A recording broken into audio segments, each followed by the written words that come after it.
से झीर जो शवदा होता से गलु घर को भी गलु ता बापा माँ जेजे अन्य महिला मान सहित गाँव साइड कथबार्ता समस्त मर्माहत ये घटना से चिंता भी करते झीटा पाठ पढ़ी +2 तेणु ये घटना राति घटी रविवार गोपालपुर ये घटना ये घटना ये घटनाटा घटला आ से पिला को से जानती से पिलार ड्रेस से छाड़ी जाए से घटना तेणु आम भरोसा करें गोटे निंदनीय घटना अत्यंत ये जिला को आम जिले में समस्त मर्माहत आ झी मैंने पाठ पढ़े कि घर बाहर गले तो कौ कॉलेज पाठ पढ़े जी जी ये भयभीत अवस्था गुंडा मैंने बदमाश मैंने झी मान को जो नजर को नौकर ये अत्याचार कर समाज अशांति हो आईन श्रृंखला विपर्यस्त हो तेणु दृष्टि आम से कथबार्ता है आमर उद्बोध है ये real case of rape and murder तेणु आम से कथाटा नहीं एसपी की आज देखा करूँ एसपी मत एक कथा आम जनइलु जे से भी कहते तदंत हो बेसिकली पोस्टमार्टम उपर निर्भर कर रिपोर्ट कौन आसूँ अन्य से अवगत अच्छा पोस्टमार्टम रिपोर्ट आसला जहाँ सन्देह अच्छी से सन्देह दूरीभूत हम से अनुसार केस बिल्डअप करेंगे अत्यंत दुखदायक घटना जड़े युक्त 2 नाबालिका छात्री को धर्षण करी हत्या करा जिबार समस्त पारिपार्श्विक घटना आम उपलब्धि करुचु किंतु साइंटिफिक तदंत पोस्टमार्टम रिपोर्ट को अपेक्षा करिछि पुलिस आम सेठी घटना देखिलु आम बद्रीनारायण पात्र नेतृत्व में आमर समस्त विधायक सांसद प्रार्थी आमर जिला परिषदर सभापति एवं से ब्लॉक जी अच्छा अध्यक्षा एवं से अंचल समस्त नेतृवर्ग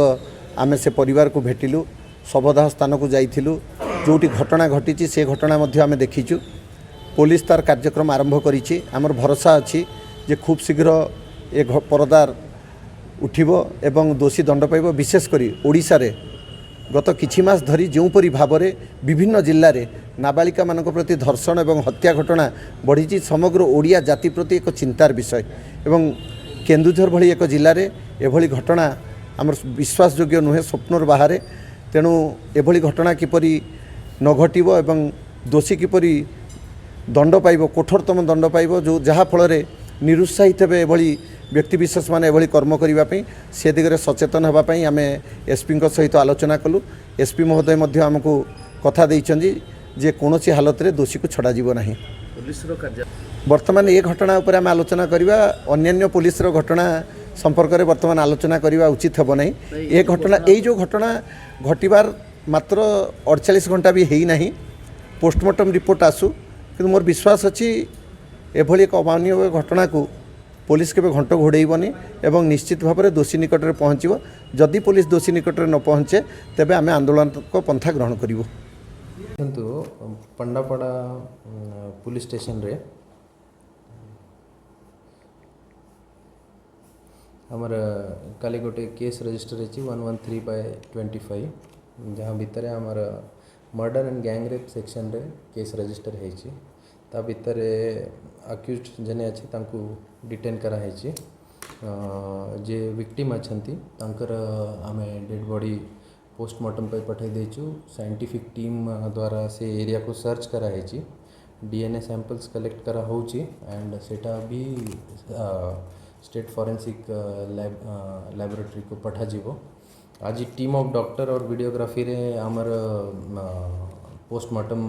कंडक्ट हैला डॉक्टर तांकर ओपिनियन काली पर्यंत देबे बोली कहउछंती सेटा हमें जगुछु in the meanwhile accused has been arrested and further legal action चाली रही